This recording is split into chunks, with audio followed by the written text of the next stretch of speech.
അസ്സലാമു അലൈക്കും. ഒരൊറ്റ കോഴിമുട്ടയും ഒരു കപ്പ് ഗോതമ്പിൻ്റെ മാവുണ്ടെങ്കിൽ ഇതാ എളുപ്പത്തിൽ റെഡിയാക്കാവുന്ന നല്ലൊരു അടിപൊളി പലഹാരമാണ് കേട്ടോ ഇന്ന് നമ്മൾ ചെയ്യാനായിട്ട് പോകുന്നത്. പുറമേ നല്ല സോഫ്റ്റും ഉൾഭാഗത്ത് നല്ലൊരു ഫില്ലിങ്സോട് കൂടിയിട്ടുള്ള കിഡിലൻ സ്നാക്കാണ്. ഒന്ന് ചെയ്ത് നോക്കാം. ഞാനിവിടെ ദാ ഒരു കപ്പ് ഗോതമ്പിൻ്റെ മാവ് എടുത്തിട്ടുണ്ട്. അതിലോട്ട് ആവശ്യത്തിനുള്ള ഉപ്പ് ചേർക്കുകയാണ്. ഉപ്പ് ചേർത്തിട്ട് നന്നായിട്ടൊന്ന് മിക്സ് ആക്കുക. ഇനി നമ്മൾ ചപ്പാത്തിക്കൊക്കെ മാവ് കുഴച്ചെടുക്കുമല്ലോ, അതുപോലെ ഇന്ന് ചെയ്തെടുക്കുക കേട്ടോ. അപ്പോൾ ഇന്ന് നമ്മൾ ചൂടുവെള്ളമൊന്നുമല്ല, പച്ച വെള്ളത്തിൽ തന്നെയാണ് ഇത് കുറേശ്ശെ ഒഴിച്ചിട്ട് കുഴച്ചെടുക്കാനായിട്ട് പോണത്. നല്ല രുചിയാണ് കേട്ടോ ഇത് കഴിക്കാനായിട്ട്. രാവിലെയൊക്കെ നമ്മളെന്ത് ബ്രേക്ക്ഫാസ്റ്റ് ഉണ്ടാക്കിയാലും മക്കൾക്ക് കഴിക്കാൻ മടിയാണ്. ചെറിയ മക്കൾക്കായിരിക്കും ഒത്തിരി മടി. അപ്പോൾ ഇതുപോലെയൊക്കെ ഉണ്ടാക്കി കൊടുക്കുകയാണെങ്കിൽ ഇതിൻ്റെ ആ ഒരു ടേസ്റ്റും സ്മെല്ലൊക്കെ മക്കൾക്ക് ഒരുപാട് ഇഷ്ടമാവും. കുട്ടികൾക്ക് മാത്രമല്ല കേട്ടോ, മുതിർന്നവർക്കൊക്കെ ഇഷ്ടമാവും. ഒന്ന് ചെയ്ത് നോക്കുക. ഞാനിതാ മാവ് നന്നായിട്ടൊന്ന് ഒരുപാട് സമയമൊന്നും കുഴക്കണ്ട, നമ്മൾ ആ മാവൊക്കെ ഒന്ന് കൂട്ടിയിട്ട് ഇതാ ഇതുപോലെ ആക്കി വെച്ചിട്ടുണ്ട്. ഇനി നമുക്ക് ഇതിലോട്ടൊരു ഫില്ലിങ്സ് റെഡിയാക്കണം. ആ ഒരു സമയം വരെ ഇതൊന്ന് റെസ്റ്റ് ചെയ്യട്ടെ കേട്ടോ. ഫില്ലിങ്സ് പറഞ്ഞാൽ ഒരുപാട് വലിച്ചു വാരിയിടൊന്നുമില്ല, സിമ്പിളായിട്ടുള്ളൊരു ഫില്ലിങ്സാണ്. കുട്ടികൾക്ക് വരെ വളരെ ഈസി ആയിട്ട് ഈ ഒരു സ്നാക്ക് റെഡിയാക്കിയെടുക്കാം. അപ്പോൾ ഞാനൊരു പാൻ ചൂടാക്കാൻ വെച്ചിട്ടുണ്ട്. പാനിലോട്ട് 1/2 ടീസ്പൂൺ വെളിച്ചെണ്ണ ഒഴിച്ച് കൊടുക്കുകയാണ്. വെളിച്ചെണ്ണ നന്നായിട്ട് ചൂടായിട്ട് വരുമ്പോൾ നമുക്കിതിലോട്ടൊരു 1/4 ടീസ്പൂൺ കടുകും ചെറിയ ജീരകവും ഒന്ന് പൊട്ടിച്ചെടുക്കാം. അപ്പോൾ നമ്മുടെ വീഡിയോ കാണുമ്പോൾ നിങ്ങൾക്ക് ഇഷ്ടമാവുക എന്നുണ്ടെങ്കിൽ എല്ലാവരും നമ്മുടെ വീഡിയോക്ക് ഒരു ലൈക്കൊക്കെ തരണം കേട്ടോ. അപ്പോൾ നമ്മളിന്നൊരു കപ്പ് ഗോതമ്പ് മാവാണല്ലോ എടുക്കുന്നത്. അത്യാവശ്യം അതുകൊണ്ട് തന്നെ ഒരുപാട് പലഹാരങ്ങൾ ഉണ്ടാക്കാനുണ്ടാവും കേട്ടോ. അപ്പോൾ കടുകൊക്കെ പൊട്ടി വരുന്ന സമയത്ത് നമ്മൾ ജീരകവും ചേർത്ത് കൊടുക്കുകയാണ്. ഇനി ഇതിലോട്ട് നമുക്ക് ഒരു അരമുറി വലിയുള്ളിൻ്റെ ഒരു അരമുറി എടുത്തിട്ട് ചെറുതായിട്ട് കട്ട് ചെയ്തിട്ട് അതിട്ട് കൊടുക്കുക കേട്ടോ. അതുപോലെ തന്നെ ഒരു പച്ചമുളകിൻ്റെ പകുതിയെ ഞാൻ എടുത്തിട്ടുള്ളൂ. ഇനിയിപ്പോൾ വലിയ ആൾക്കാരാണ് എരിവൊന്നും കുഴപ്പമില്ല എന്ന് തോന്നുകയാണെങ്കിൽ നിങ്ങൾക്ക് ഒരു മുളക് വരെയൊക്കെ ചേർത്ത് കൊടുക്കാം. മുളകും വലിയുള്ളിയൊക്കെ ചെറുതായിട്ട് കട്ട് ചെയ്തിട്ട് തന്നെ ചേർത്ത് കൊടുക്കുക കേട്ടോ. അതിലോട്ടൊരു തണ്ട് കറിവേപ്പിൻ്റെയും കൂടി ഈ ഒരു സമയത്ത് ചേർത്ത് കൊടുക്കാം. ഇനി ഇതിലോട്ടുള്ള മസാലപ്പൊടികൾ ഇട്ട് കൊടുക്കാം. ഞാൻ പറഞ്ഞല്ലോ, ഒരുപാട് പരിപാടിയൊന്നുമില്ല, സിമ്പിളാണ്, നല്ല ടേസ്റ്റുമാണ്. അപ്പോൾ ഇതിലോട്ട് ഇനി നമ്മൾ ആദ്യം ചേർത്ത് കൊടുക്കാൻ പോകുന്നത് മഞ്ഞൾപ്പൊടിയാണ് കേട്ടോ. ഞാനൊരു 1/4 ടീസ്പൂൺ അടുത്ത് മഞ്ഞൾപ്പൊടി ഇട്ട് കൊടുക്കുന്നുണ്ട്. അതുപോലെ തന്നെ 1/2 ടീസ്പൂൺ മല്ലിപ്പൊടിയും 1/2 ടീസ്പൂൺ എരിവില്ലാത്ത മുളക് പൊടിയും. ഇനി നമുക്ക് കുറച്ച് ഗരം മസാല ചേർത്ത് കൊടുക്കാം. ഗരം മസാല കയ്യിലില്ലെങ്കിൽ നിങ്ങൾക്ക് ചിക്കൻ മസാലയും ചേർത്ത് കൊടുക്കാം കേട്ടോ. രണ്ടിലേതെങ്കിലും ഒന്ന് ഒരിത്തിരി ചേർത്ത് കൊടുത്തിട്ട് ഈ പൊടികളൊക്കെ ഈ ഒരു എണ്ണയിലിട്ടിട്ട് ഒന്ന് മൂപ്പിച്ചെടുക്കാം. ഒരുപാട് തീ കൂട്ടി വെച്ചിട്ട് ഇങ്ങനെയൊന്നും ചൂടാക്കിയെടുക്കരുത്. അങ്ങനെയാകുമ്പോൾ മസാലപ്പൊടികളൊക്കെ അങ്ങോട്ട് കരിഞ്ഞ് പിടിക്കും കേട്ടോ. പിന്നെ ഒരു കയ്പ്പ് വരും. കുറഞ്ഞ തീയിൽ ചെയ്യുക, അല്ലെങ്കിൽ ഗ്യാസ് ഓഫ് ആക്കിയിട്ട് പൊടികളിട്ട് കൊടുക്കാം. ഇതിലോട്ട് നമ്മൾ ഒരു വലിയ ഉരുളൻകിഴങ്ങ് നന്നായിട്ട് വേവിച്ച് വെച്ചതാണ് കേട്ടോ. ഉപ്പ് ചേർത്ത് വേവിച്ച് വെച്ചിട്ടുള്ള കിഴങ്ങ് ഇതാ ഈ ഒരു മസാലയിലേക്ക് ഇട്ട് കൊടുത്തിട്ട് നന്നായിട്ട് ഇളക്കി മിക്സാക്കി എടുക്കാം. ഈ ഒരു മസാലയൊക്കെ ഈ ഒരു കിഴങ്ങിൽ നന്നായിട്ട് പിടിച്ച് കിട്ടണം. ആരും ഇതുവരെ ഈ ഒരു റെസിപ്പി ചെയ്ത് കാണില്ല. എന്തായാലും ഇതൊന്ന് ചെയ്ത് നോക്കട്ടോ. കുട്ടികൾക്കായാലും മുതിർന്നവർക്കായാലും നല്ല രസമുണ്ട് കേട്ടോ ഇത് കഴിക്കാനായിട്ട്. അപ്പോൾ അതാണ് നമ്മൾ നന്നായിട്ട് തന്നെ മിക്സാക്കി എടുത്തിട്ടുണ്ട്. മസാലപ്പൊടികളൊക്കെ നന്നായിട്ട് പിടിച്ച് കിട്ടിയിട്ടുണ്ട്. നമ്മൾ കിഴങ്ങിൽ അത്യാവശ്യം ഉപ്പ് ചേർത്തിട്ടാണ് ഇത് വേവിച്ചെടുത്തത്. കുക്കറിലിട്ടിട്ട് ഒരു 2 വിസിൽ വരെ വേവിച്ചെടുത്തു. പക്ഷെ നമ്മൾ ഈ ഒരു മസാലയിലോട്ടുള്ള ഉപ്പ് ചേർത്ത് കൊടുത്തിട്ടില്ല. അപ്പോൾ ഈ ഒരു സമയം ആവശ്യത്തിനുള്ള ഉപ്പും കൂടി ചേർത്ത് കൊടുക്കുക. എന്നിട്ട് നന്നായിട്ടൊന്ന് ഇളക്കിയെടുക്കുക. ഇത്രയേ ഉള്ളൂ കേട്ടോ. നമ്മൾ ഈ ഒരു മസാലക്കൂട്ട് ഇതിലോട്ട് കയ്യിൽ കറിവേപ്പിൻ്റെ ഇലയോ മല്ലിച്ചപ്പോ ഉണ്ടെങ്കിൽ ചെറുതായിട്ട് കട്ട് ചെയ്ത് ചേർക്കുക. ഞാനൊരു തണ്ട് മല്ലിച്ചപ്പ് ചെറുതായിട്ട് കട്ട് ചെയ്ത് ചേർത്ത് കൊടുത്തിട്ടുണ്ട്. എല്ലാം കൂടി നന്നായിട്ടൊന്ന് മിക്സാക്കി എടുക്കുക.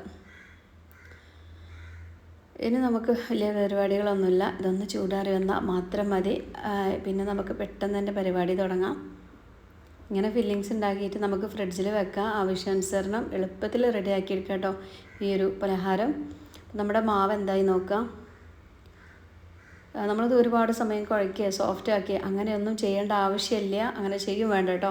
അപ്പോൾ ഇനി നമുക്കിതൊരു 4 ബൗൾസാക്കിയിട്ട് മാറ്റിയെടുക്കാം. അപ്പോൾ എനിക്കിവിടെ ഒരു കപ്പ് ഗോതമ്പ് പൊടി കൊണ്ട് ഏകദേശം 4 ബൗൾസാണ് കേട്ടോ കിട്ടിയത്. അത്യാവശ്യം വലിയ ബോൾ തന്നെയാണ്, നിങ്ങൾക്ക് കാണുമ്പോൾ തന്നെ അറിയാനായിട്ട് പറ്റും.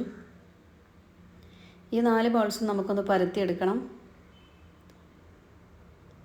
എന്തായാലും ഗോതമ്പ് പൊടിയൊക്കെ നമ്മുടെ കയ്യിലുണ്ടെന്നുണ്ടെങ്കിൽ നിങ്ങൾ എന്തായാലും ഇന്ന് വൈകുന്നേരം മക്കൾ വരുമ്പോൾ ഈ ഒരു സ്നാക്കൊക്കെ ഒന്ന് റെഡിയാക്കിയിട്ട് ഫീഡ്ബാക്കൊക്കെ ഒന്ന് അറിയിക്കണം. നല്ല രുചിയാണെങ്കിലും നല്ല ഹെൽത്തി ആയിട്ടുള്ളൊരു ഫുഡും കൂടിയാണ് കേട്ടോ. അപ്പോൾ ഞാൻ ഓരോന്നോരോന്നായിട്ട് പരത്തിയെടുക്കുകയാണ്. ചെറിയൊരു കട്ടിയുള്ള രൂപത്തിലാണ് കേട്ടോ നമ്മളിത് പരത്തിയെടുക്കേണ്ടത്. ഒത്തിരി അങ്ങോട്ട് കനം കുറച്ച് പരത്തിയെടുക്കേണ്ട ആവശ്യമില്ല. അപ്പോൾ ഈവനിങ്ങിലായ മക്കൾ സ്കൂളിൽ വരുമ്പോഴേക്കും എന്തെങ്കിലും ഒരു സ്നാക്ക് നമ്മൾ ഉണ്ടാക്കാറുണ്ടാവും. സ്നാക്കായിട്ട് ഉണ്ടാക്കുന്നവരുണ്ടാവും, കടയിൽ പോയിട്ട് വാങ്ങുന്നവരുണ്ടാവും.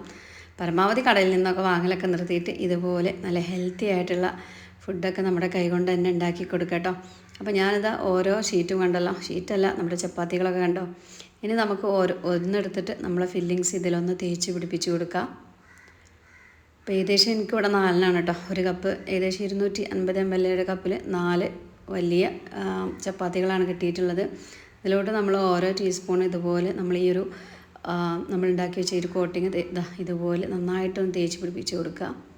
നല്ല ടേസ്റ്റാണ് കേട്ടോ ഈ ഒരു മസാല. ഇങ്ങനെ വെറുതെ കഴിക്കാനായിട്ടും ഒരു സൈഡിൽ ചെയ്ത് കൊടുത്താൽ മതി കേട്ടോ. മറ്റേ സൈഡിൽ നമ്മൾ കുഴയിൽ വെച്ചിട്ടൊന്ന് പരത്തിയെടുക്കുമ്പോൾ 2 സൈഡിലോട്ടും ഒരേപോലെ തന്നെ ആയി കിട്ടും. അങ്ങനെ ഒരുപാട് ഇട്ട് കൊടുക്കണ്ട, ഒരു സ്പൂൺ വെച്ചിട്ട് നന്നായിട്ടൊന്ന് പരത്തി കൊടുക്കണം കേട്ടോ. ഇനി നമുക്കൊരു ഇച്ചിരി പൊടി ഇതിന് മുകളിലായിട്ടിട്ടിട്ട് ഇതൊന്ന് പരത്തിയെടുക്കാം. അപ്പോഴേക്കും 2 സൈഡിലോട്ടും ഒരുപോലെ ഒട്ടിപ്പിടിച്ച് കിട്ടും ഈ ഒരു മസാല.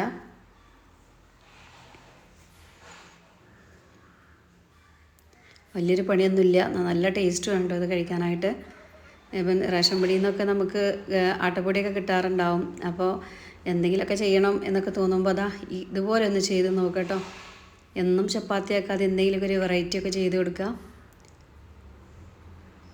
ഇതുപോലെ ഒന്ന് പരത്തിയെടുക്കാം കേട്ടോ. 2 സൈഡും ഒത്തിരി കനത്തിലല്ല, കുറച്ച് കനം കുറച്ചിട്ട് വേണം കേട്ടോ അത് പരത്തിയെടുക്കാനായിട്ട്.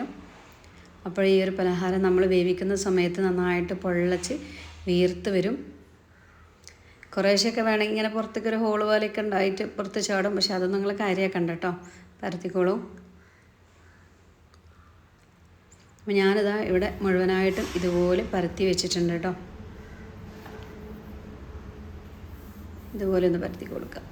ഉണ്ടല്ലോ, ഒരുപാട് പൊടി ഇട്ടിട്ട് പരത്തേണ്ട ആവശ്യമൊന്നുമില്ല. കുറച്ച് പൊടി ഇട്ടിട്ട് ഇതുപോലെ ഒന്ന് പരത്തി കൊടുക്കുക. ഇനിയിപ്പോൾ അങ്ങോട്ടും ഇങ്ങോട്ടും ഷേപ്പൊക്കെ മാറി നേടിയിട്ടൊന്നും ടെൻഷൻ ആവണ്ട കേട്ടോ. ഇത് നമ്മൾ നീളത്തിൽ കട്ട് ചെയ്യാനുള്ളതാണ്. അപ്പോൾ അതിന് ഷേപ്പ് മാറിയല്ലോ, ഇത് അങ്ങോട്ട് പോയല്ലോ ഇങ്ങോട്ട് പോയല്ലോ അങ്ങനെയൊന്നും ഒരു ടെൻഷൻ ആവണ്ട. നീളത്തിനിങ്ങനെ കട്ട് ചെയ്യുമ്പോൾ നമുക്ക് ഏതായാലും കുഴപ്പമൊന്നുമില്ല കേട്ടോ. അപ്പോൾ മുഴുവനായിട്ട് നമ്മൾ പരത്തി വെച്ചിട്ടുണ്ട്. ഇനി നമുക്ക് എന്ത് ചെയ്യാം, ചുട്ടെടുക്കാനായിട്ട് പോവാം. ഒരു പാൻ ചൂടാക്കിയിട്ട് ഒരു മീഡിയം ഫ്ലെയിമിലിട്ടിട്ട് തിരിച്ചു മറിച്ചിട്ടിട്ട് ഇതൊന്ന് വേവിച്ചെടുക്കാം കേട്ടോ. അപ്പോൾ സത്യം പറഞ്ഞാൽ ഈ ഒരു പാനിൽ ഇത് കൊള്ളണ പോലെ ഇത് ഞാനൊരു രീതിയിൽ വേവിച്ചെടുത്തിട്ടുണ്ട് കേട്ടോ. രണ്ടാമത്തെ അതിൻ്റെ ആ ഒരു സെൻറ്ററിലൊന്ന് കട്ട് ചെയ്തിട്ടാണ് വെച്ച് കൊടുക്കുന്നത്.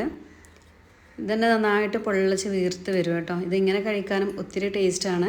പിന്നെ ഇതിൽ നമ്മളൊരു ചെറിയൊരു കോട്ടിങ് കൂടി കൊടുക്കുന്നുണ്ട്. അപ്പോഴാണ് ഇതിൻ്റെ ആ ഒരു കറക്റ്റ് ടേസ്റ്റ് നമുക്ക് കിട്ടുക. 2 സൈഡും നന്നായിട്ടൊന്ന് വേവിച്ചെടുക്കുക. ഉൾഭാഗത്ത് നമ്മൾ വേവിച്ച് വെച്ച കാര്യങ്ങളാണല്ലോ. ഒരു മീഡിയം ഫ്ലെയിമിലിട്ടിട്ട് തന്നെ ഇത് വേവിച്ചെടുത്തോളൂ കേട്ടോ. ഉണ്ടല്ലപ്പോഴേക്കും തന്നെ നന്നായിട്ട് വീർത്ത് വരുന്നുണ്ട്.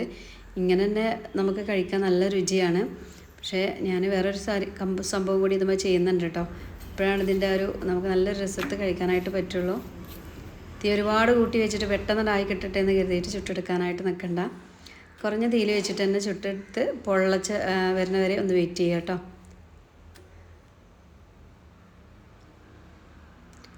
ഇനി നമുക്ക് എന്ത് ചെയ്യണം, ഇതിലോട്ടുള്ള കോട്ടിംഗ് ഒന്ന് റെഡിയാക്കണം. അപ്പോൾ അതിന് വേണ്ടിയിട്ട് ഞാനിന്ന് ഇവിടെ എടുക്കുന്നത് മൈദാമാവാണ്. മൈദാമാവ് കയ്യിലുള്ളവർ മൈദാമാവ് എടുക്കുക. അതല്ലെങ്കിൽ നമുക്ക് ഗോതമ്പാവിലും ഇത് ചെയ്തെടുക്കാവുന്നതാണ് കേട്ടോ. അപ്പോൾ മൈദാമാവിൽ ചെയ്യുമ്പോഴാണ് എനിക്കൊന്നുകൂടി ടേസ്റ്റി ആയിട്ട് തോന്നിയത്. ഇതെല്ലാം ചുട്ടെടുത്ത് റെഡിയാക്കിയിട്ടുണ്ട്. ഇവിടെ 1/2 കപ്പ് മൈദ എടുത്തിട്ടുണ്ട് കേട്ടോ. ഇതിലോട്ടൊരു കോഴിമുട്ട ഒന്ന് പൊട്ടിച്ച് വയ്ക്കാം. ആവശ്യത്തിനുള്ള ഉപ്പും അതുപോലെ തന്നെ ഒരു 1/4 ടീസ്പൂണോളം മുളക് പൊടി ചേർക്കുക. കാശ്മീരിൻ്റെ മുളക് പൊടിയാണെങ്കിൽ കാണാനൊക്കെ നല്ല ഭംഗിയും കളറും കാര്യങ്ങളൊക്കെ ഉണ്ടാവും. അപ്പോൾ അതാണെങ്കിൽ അത് കേട്ടോ. പിന്നെ കുറേശ്ശെ വെള്ളം ഒഴിച്ചിട്ട് ഇത് നമുക്കൊന്ന് കലക്കിയെടുക്കാം. നമുക്ക് ഓരോന്നും ഇനി നമ്മൾ ആ ഒരു ചുട്ട് വെച്ചിട്ടുള്ള പലഹാരങ്ങൾ കട്ട് ചെയ്യുക നീളത്തിൽ. എന്നിട്ട് ഇതിൽ ഡിപ്പ് ചെയ്തിട്ട് വേണം ഇതൊന്ന് ഡീപ്പായിട്ട് ഫ്രൈ ചെയ്തെടുക്കാൻ കേട്ടോ. ഒരുപാട് വെളിച്ചെണ്ണയിൽ മുക്കി പൊരിക്കുകയല്ല, കുറഞ്ഞ വെളിച്ചെണ്ണയിലിട്ട് വേവിച്ചെടുക്കുകയാണ് ഇത് ചെയ്യുന്നത്. അപ്പോൾ മൈദാമാവൊക്കെ നന്നായിട്ട് കലക്കിയെടുത്തിട്ടുണ്ട്. ഇതിലോട്ടൊരു തണ്ട് മല്ലിച്ചപ്പ് കൂടി നമ്മൾ ചേർത്ത് കൊടുക്കുകയാണ്. അപ്പോൾ ഈ ഒരു സമയം ഉപ്പൊക്കെ ഒന്ന് ചെക്ക് ചെയ്ത് നോക്കാം കേട്ടോ. ഉപ്പൊക്കെ അത്യാവശ്യത്തിന് വേണം, എന്നാലേ ഈ ഒരു സ്നാക്ക് ടേസ്റ്റ് ഉണ്ടാവുള്ളൂ. അപ്പോൾ അതാ നമ്മുടെ പരിപാടി ഇവിടെ റെഡി ആയിട്ടുണ്ട്. ഇനി നമ്മൾ എന്ത് ചെയ്യാൻ പോവുകയാണ്, ഇതാ നന്നായിട്ട് വീർത്ത് പൊള്ളച്ച് വന്നതല്ലേ, ഇനി നമുക്കിത് നീളത്തിലൊന്ന് കട്ട് ചെയ്തെടുക്കാം. അപ്പോൾ ആ ഒരു സൈഡൊക്കെ ആ ഒരു ഷേപ്പിലുണ്ടെന്ന് കരുതിയിട്ട് ഒരിക്കലും അത് ഒഴിവാക്കണ്ട. നമുക്കൊരു സമൂസ ഷേപ്പിലാക്കിയെടുക്കാം, അങ്ങനെ ഏത് ഷേപ്പിലാക്കിയെടുക്കാം കേട്ടോ. ആരും ഒന്നും വേസ്റ്റ് ആക്കിയിട്ട് പുറത്തേക്ക് ഒഴിവാക്കണ്ട. അതുപോലെ തന്നെ നമുക്കിത് ഫ്രൈ ചെയ്തെടുക്കാവുന്നതേ ഉള്ളൂ. അങ്ങനെ ഫ്രൈ ചെയ്തെടുത്ത് കഴിച്ചാലും കഴിക്കുമ്പോഴൊക്കെ ഒന്ന് തന്നെയല്ലേ, കാണാനല്ലേ മാറ്റങ്ങളുള്ളൂ അല്ലേ. അപ്പോൾ അത് ഒഴിവാക്കൊന്നും വേണ്ട കേട്ടോ. അത് നമുക്ക് ഈ ഒരു മസാലയിൽ ഈ ഒരു കോട്ടിങ്ങിൽ വെച്ചിട്ട് തന്നെ ഒന്ന് ഫ്രൈ ചെയ്തെടുക്കാം. ഏത് ഷേപ്പിൽ വേണമെങ്കിലും നിങ്ങൾക്ക് കട്ട് ചെയ്തെടുക്കാം. ഞാനിതാ ഇതുപോലെ നീളത്തിൽ അത്യാവശ്യം വീതിയിൽ ഇങ്ങനെ എടുക്കുകയാണ് കേട്ടോ. അതിൻ്റെ ഉൾഭാഗത്ത് നമ്മൾ മസാലയൊക്കെ നല്ല അടിപൊളിയായിട്ട് രണ്ട് സൈഡിലും നന്നായിട്ട് പറ്റി പിടിച്ചിട്ടുണ്ട്. ഇതുപോലെ ഒന്ന് കട്ട് ചെയ്ത് കൊടുക്കുക. ഇനി നമുക്കുള്ള പരിപാടി എന്ന് പറയുന്നത് ഒരു ചട്ടി ചൂടാക്കാനായിട്ട് വെക്കുക. അതിലോട്ടൊരു 2 ടേബിൾ സ്പൂൺ എണ്ണയോ വെളിച്ചെണ്ണയോ സൺഫ്ലവർ ഓയിലോ ഏത് ഓയിൽ വെച്ചിട്ടും ഇത് നമുക്ക് ഫ്രൈ ചെയ്തെടുക്കാം. ഒരുപാട് എണ്ണയിലല്ല ഇത് നമ്മൾ പൊരിച്ചെടുക്കുന്നത്, അങ്ങനെയും ചെയ്യാം കേട്ടോ. ക്ഷീണവർക്ക് അങ്ങനെയും ചെയ്യാം. ഞാനിവിടെ കണ്ടല്ലോ ഒരിത്തിരി വെളിച്ചെണ്ണയിലാണ് ഈ ഒരു മുഴുവൻ പലഹാരങ്ങളും ഫ്രൈ ചെയ്യാനായിട്ട് പോണത്. ഒട്ടും എണ്ണ കുടിക്കൂല കേട്ടോ. അതിനൊന്നും ആരും ടെൻഷൻ ആവേണ്ട. കണ്ടല്ലോ ഉൾഭാഗത്തൊക്കെ മസാലയൊക്കെ രണ്ട് സൈഡിലോട്ടും നന്നായിട്ട് പിടിച്ച് കിട്ടിയിട്ടുണ്ട്. ഇനി നമ്മൾ ഈ ഒരു മൈദയുടെ ഈ ഒരു കോട്ടിങ്ങിൽ മുക്കിയിട്ട് നേരെ എണ്ണയിലോട്ടൊന്ന് ഇട്ട് കൊടുക്കുക. നന്നായിട്ട് നെരിഞ്ഞ് വരുമ്പോൾ തന്നെയാണ് കേട്ടോ കഴിക്കാൻ നല്ല ടേസ്റ്റ്. അപ്പോൾ ഇതൊന്ന് നന്നായിട്ട് മുരിച്ചെടുക്കുക. കണ്ടല്ലോ നല്ല വീർത്ത് പപ്പടം പൊള്ളക്കുന്ന പോലെ പൊള്ളച്ച് വരും കേട്ടോ. പിന്നെ നമുക്ക് രണ്ട് സൈഡും ഇതുപോലെ ഒന്ന് മൊരിച്ച് കളറൊന്ന് ചേഞ്ച് ആക്കി എടുത്താൽ മതി. ഇങ്ങനെ മൊരിച്ച് കഴിക്കാൻ നല്ല ടേസ്റ്റാണ് കേട്ടോ. കണ്ടല്ലോ, അങ്ങനെ ഒട്ടും എണ്ണ കുടിക്കാത്ത ഈ ഒരു പലഹാരങ്ങളൊന്ന് ചെയ്ത് നോക്കുക. ഒരിക്കലും നിങ്ങൾ തീ കുറച്ച് വെച്ചിട്ട് ഇത് ഫ്രൈ ചെയ്യരുത്. അത്യാവശ്യം നല്ല ഫ്ലെയിമിലിട്ടിട്ട് തന്നെ ചെയ്തെടുക്കുക കേട്ടോ. ഉൾഭാഗത്തും എല്ലാ സംഭവങ്ങളും വെന്തതാണല്ലോ, പിന്നെ നമുക്ക് ഒരുപാട് സമയം അതിൻ്റെ ആവശ്യമൊന്നുമില്ല. നല്ല ഹൈ ഫ്ലെയിമിലിട്ടിട്ട് തന്നെ ഇത് വേവിച്ചെടുക്കാം. അപ്പോൾ നമ്മുടെ ഏകദേശം ഇവിടെ കഴിഞ്ഞു തുടങ്ങി കേട്ടോ. ഇനിയിപ്പോൾ അല്ലറ ചില്ലറ സൈഡുകൾ മാത്രമേ ഉള്ളൂ, അതും കൂടി ചെയ്തെടുത്താൽ മതി. അപ്പോൾ അതാ നമ്മൾ അടിപൊളി പലഹാരം ഇവിടെ റെഡി ആയിട്ടുണ്ട്. എല്ലാവരും ഒന്ന് ചെയ്ത് നോക്കാം കേട്ടോ. നല്ല ടേസ്റ്റാണ് ഇത് കഴിക്കാനായിട്ട്. കട്ടൻ ചായയും ഇതൊക്കെ ഉണ്ടെങ്കിൽ പിന്നെ വേറെ ഒന്നും നമുക്ക് വേണ്ട, അത്ര രുചിയാണ് കേട്ടോ.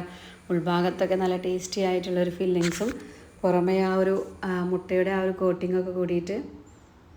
അപ്പോൾ എന്തായാലും ഈ ഒരു വീഡിയോ നമ്മുടെ ഫാമിലിക്കും ഫ്രണ്ട്സിനും ഒക്കെ ഒന്ന് ഷെയർ ചെയ്ത് കൊടുക്കാൻ ആരും മറക്കല്ലേ.